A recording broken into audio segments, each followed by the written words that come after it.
మరి నారా చంద్రబాబు నాయుడు గారి ముందు నేను ఈరోజు మాట్లాడుతున్నానంటే అది అంతా కూడా వైసీపీ ప్రభుత్వం చేసిన అరాచకమైన సస్పెన్షన్ అని కూడా ఈరోజు మీకు గుర్తు చేస్తున్నాను.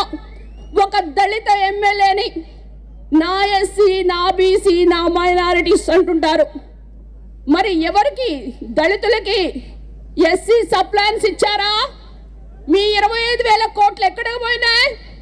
మీకు రావాల్సిన 16.5% బడ్జెట్లో మీకు ఏమైనా వచ్చిందా అని ఈరోజు నేను అడుగుతున్నాను. మీకు ఒకటి ఈరోజు గుర్తు చేస్తున్నా, మనకి స్విగ్గీ, జొమాటోలో ఏమొస్తుందమ్మా? మనకి ఇంట్లో కావాల్సిన ఉప్పులు, పసుపులు, యాక్సెసరీస్.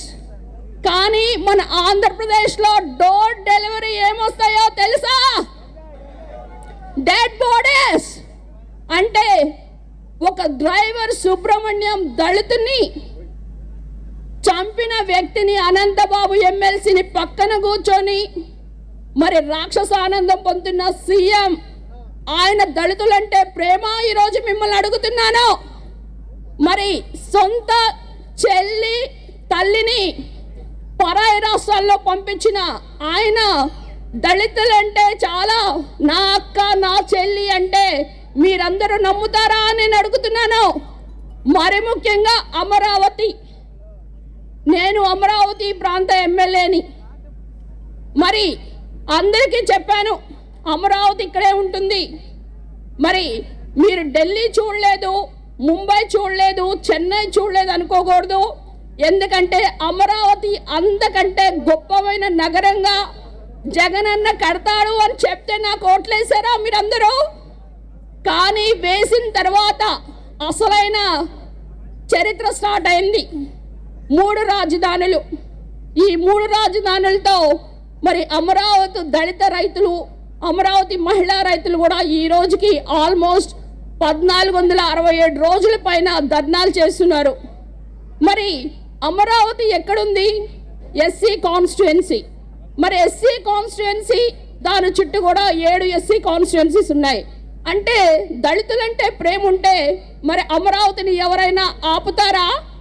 ఆపారంటే ఆయన ఏమనాలి? మీరందరూ సైకో అంటారా? ఏమంటారు?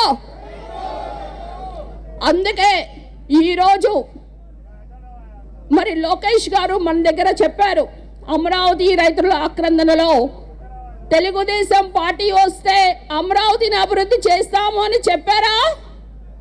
చెప్పారు.